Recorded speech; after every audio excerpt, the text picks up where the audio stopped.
வணக்கம். இன்னைக்கு நம்ம தமிழ்நாட்டோட 2026-27க்கான பட்ஜெட், அதாவது நிதிநிலை அறிக்கையை தாக்கல் பண்ணியிருக்காங்க. இந்த பட்ஜெட்டை பற்றி நிறைய விஷயங்கள் நீங்கள் டிவிலாம் பார்த்துருப்பீங்க. நான் அதிகமாக பேசி நிறைய இன்ஃபர்மேஷன் கொடுக்க விரும்பல. ரொம்ப சிம்பிளாக இந்த பட்ஜெட் ஏன் ஒரு மோசமான ஒரு திருட்டுத்தனமான பட்ஜெட்ன்றதை உங்களுக்கு ஒரு 3 ஸ்டேட்மெண்ட்டில் சொல்லி புரிய வைக்கிறேன்.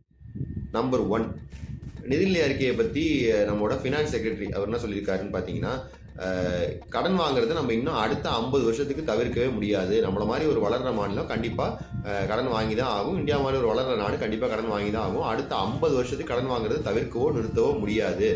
அது மட்டும் இல்லாமல் போன வருஷங்களில் கடந்த ஆட்சியில் வாங்கின கடன் எதுவுமே தேவையில்லாததோ அவசியம் இல்லாததோ இல்லை, எல்லாமே மத்திய அரசோட ஒப்புதலோட தான் வாங்கியிருக்கோம் அப்படின்னு ஃபினான்ஸ் செக்ரட்டரி சொல்லியிருக்காரு. நம்பர் 1. இது மூலமாக நீங்கள் என்ன தெரிஞ்சுக்கணும்னா, போன ஆட்சி கடன் வாங்கிச்சுன்னு ஒப்பாரி வச்சாங்க இல்லையா, அது எல்லாமே தேவையில்லாத பொய்யான ஃப்ராடு ஸ்டேட்மெண்ட்ஸு, ஃப்ராடான ஏமாத்து வேலைகள் தான் பண்ணானுங்க.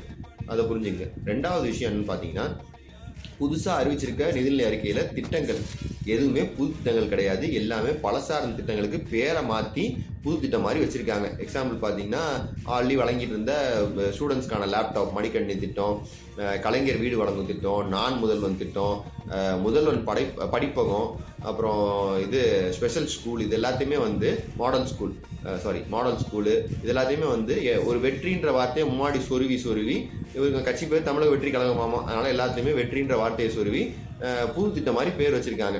வெற்றி லேப்டாப் திட்டம், வெற்றி அந்த திட்டம், வெற்றி இந்த திட்டம்னு எல்லாத்தையும் வெற்றியை சொல்லிவிட்டாங்க. அதனால புது திட்டம் ஆயிடுச்சாமா. எதுவுமே புது திட்டம் கிடையாது, எல்லாமே ஏற்கனவே இருந்துட்டுனா இந்த ஃப்ராடெல்லாம் கொண்டு போய் வேற எங்கேயாச்சும் வச்சுங்க.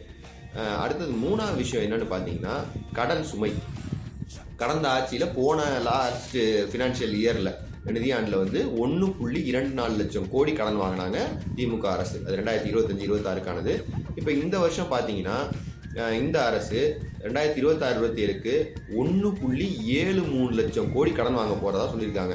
அவங்க வாங்கினதுக்கும் 50,000 கோடி எக்ஸ்ட்ராவாக கடன் வாங்குறாங்க. இப்போ ஆக்சுவலாக பார்த்தா இவங்க கம்மியாக தான் கடன் வாங்கணும். ஏன்னா அவங்க என்ன சொன்னாங்கன்னா, நாங்கள் ஆட்சிக்கு வந்ததுலேருந்து தேவையில்லாத டெண்டர்கள்லாம் குறைச்சிட்டோம், தேவையில்லாத செலவுகள்லாம் குறைச்சிட்டோம், அது இந்த பார்ட்டி ஃபண்டெல்லாம் நாங்கள் கட்சி நிதியாக போக வேண்டியதை அரசாங்கத்துக்குள்ளே கொண்டாண்டோம். அது மட்டும் இல்லாமல் இந்த டாஸ்மாகில் பாட்டிலுக்கு 10 ரூபா எக்ஸ்ட்ரா வாங்குறது, 20 ரூபா எக்ஸ்ட்ரா வாங்குறதுலாம் கூட நாங்கள் அரசு கஜானாக்குள்ளே கொண்டாண்டோம், வருமானம் பெருகி இருக்குது அப்படின்னாங்க. அப்படி பார்த்தா நீங்கள் கடன் கம்மியாக தான் வாங்கணும். அது மட்டும் இல்லாமல் நீங்கள் சொன்ன எந்த விதமான திட்டத்தையும் இப்போ நீங்கள் அறிவிக்கல.